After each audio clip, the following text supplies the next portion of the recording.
Hi. Oops.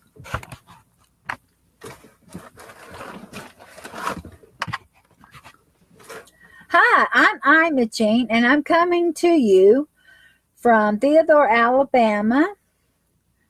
And I would like to share with you my third day of my 30-day challenge.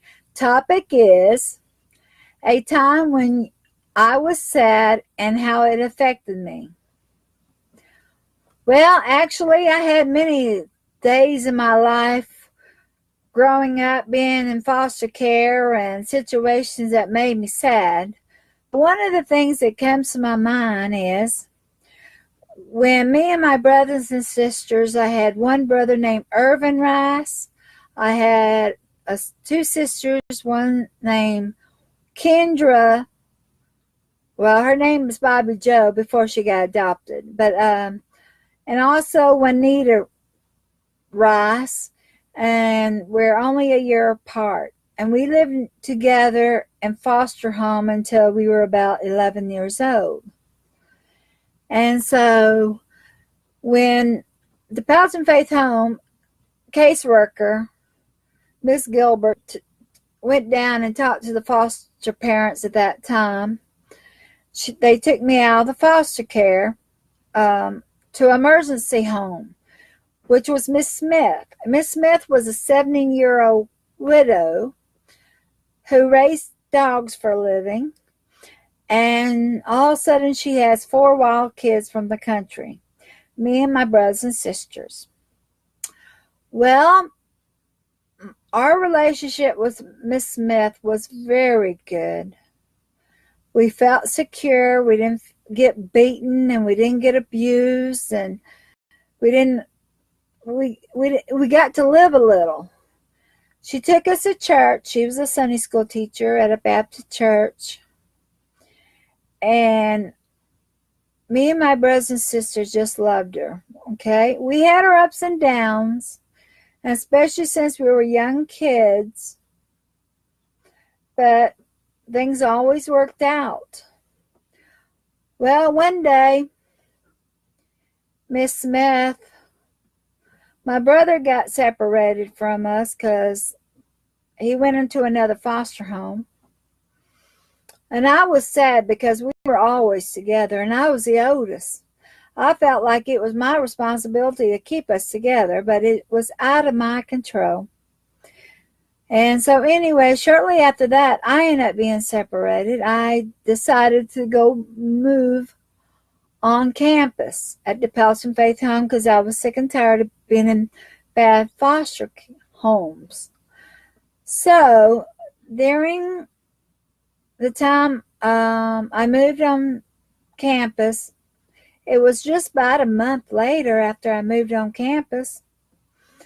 It was my 13th birthday, which was going to be in 2 weeks. Well, I found out that Miss Smith passed away, and my 2 sisters were still in that foster home. Actually, they had to go into different foster homes too. So anyways, that really made me feel horrible. I finally found someone who could love me after all those years of bad foster homes. And she loved us, and she told us about Jesus, and she loved us. She showed it. And it wasn't always easy to let someone love you, but she did. And once she died, me and my brothers and sisters ended up going to the funeral home and got to see one another. We all sat together, and one of her Sunday school friends from church sat with us. And of course, I was the oldest, and this took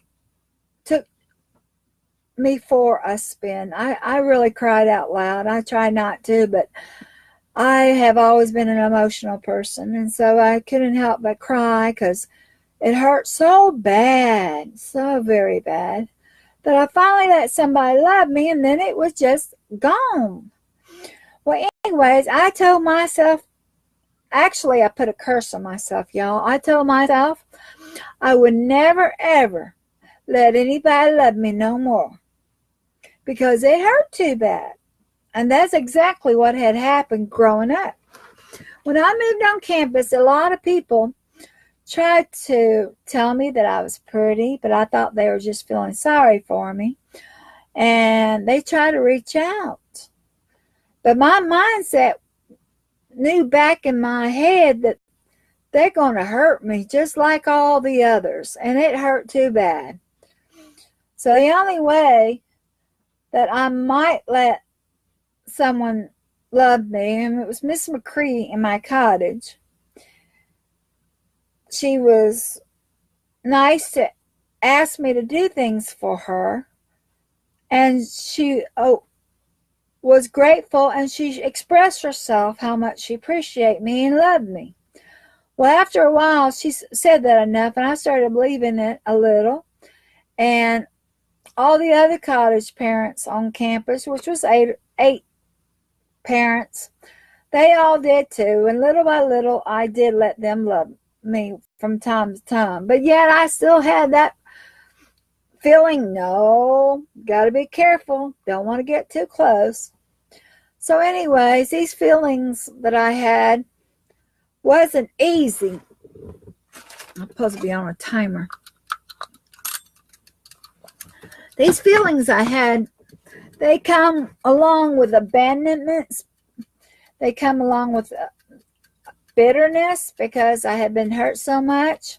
And I had some uncontrolled emotional experiences, fears and hurts.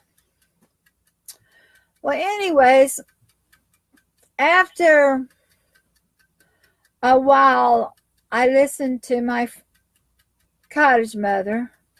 She says sometimes we have to go on when someone we love has passed on because they would want us to.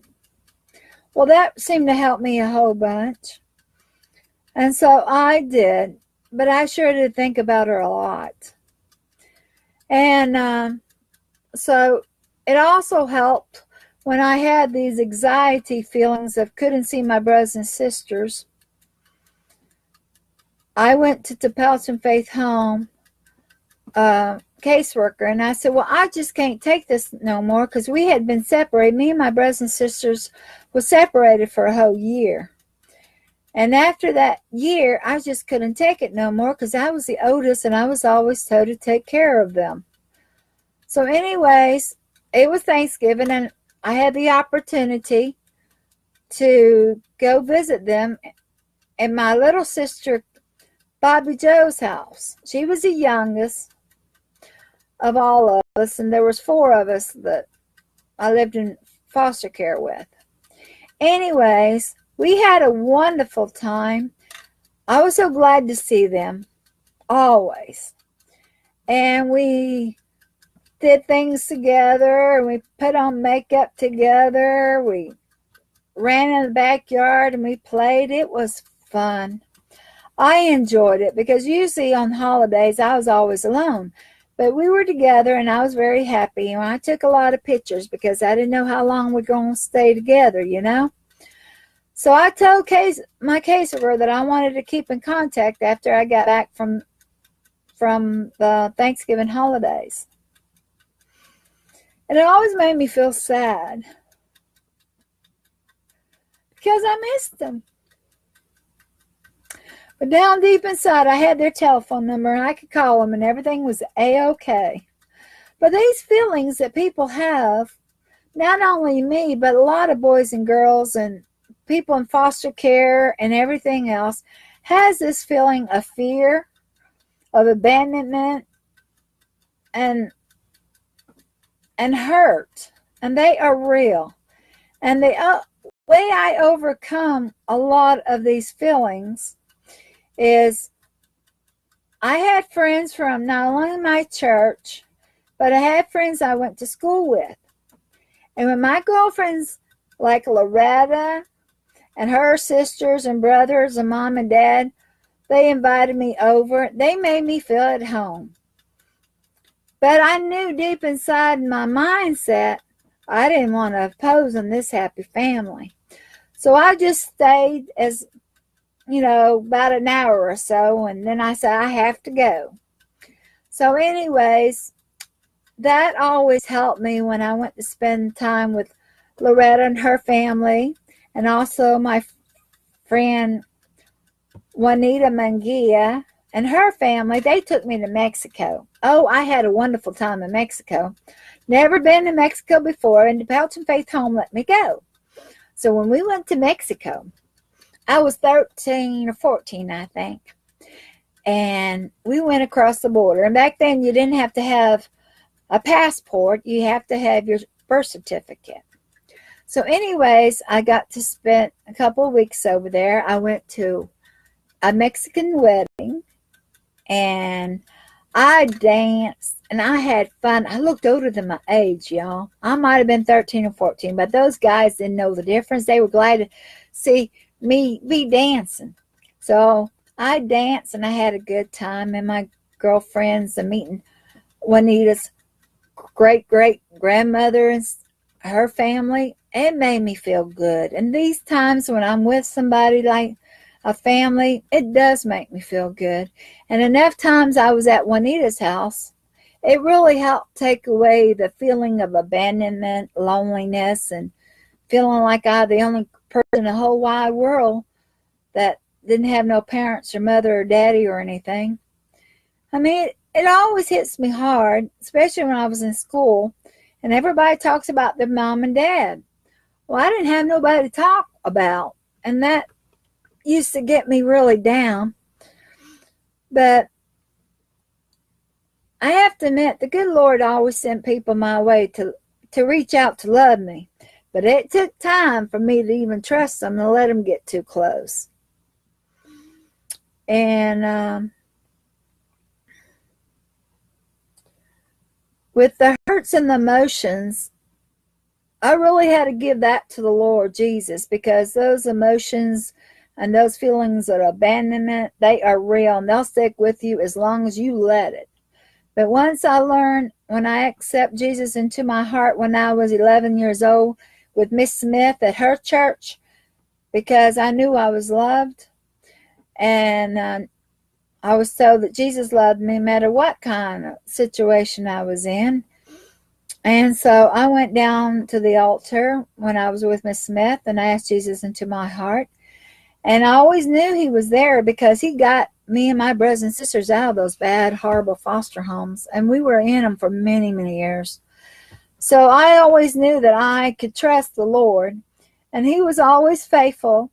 And he was always good at bringing people my way when I needed them most, no matter how harsh, stubborn I was about let them get close. As long as they showed me love and did things for me, it was a wonderful feeling.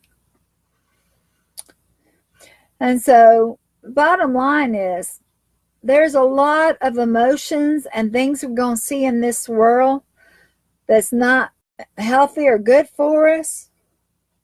Like, as my childhood, I saw a lot of things I shouldn't seen or been responsible as a child. But as soon as I gave all that over to Jesus, it didn't hurt no more, and it didn't bother me no more. So that's how I overcome those feelings that I was dealing with back in those days. And I still do. I mean, I have to admit, as young as I am, I still have those feelings when I see nice families together. Yes, I like my life and everything, but what hurted the most is not having a mom to talk to and have a relationship with. And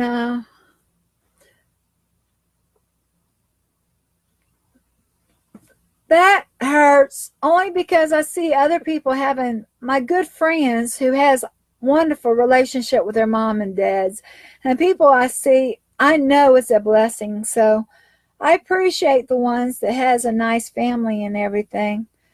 But once I learned that there's enough love for everybody, and they share their love with me, invite me over, I could climb that mountain a little bit easier than a lot of rocks and stickers on that mountain that I'm climbing to to deal with these feelings that I was having. Well, anyways, I'm grateful that I have friends, even though some of them's in Florida now, and I live in Mobile, but I'm making some awesome friends on the internet. And I sure do need them because I get alone in this little camper sometimes, and it gets tough to be by myself. But I am constantly working on my education to become a better internet marketer. So that's what I'm doing, and I'm loving it, and I'm learning. And I will encourage you to stay tuned to watch me tomorrow, same time, same channel. And I'll talk to y'all later. Bye now.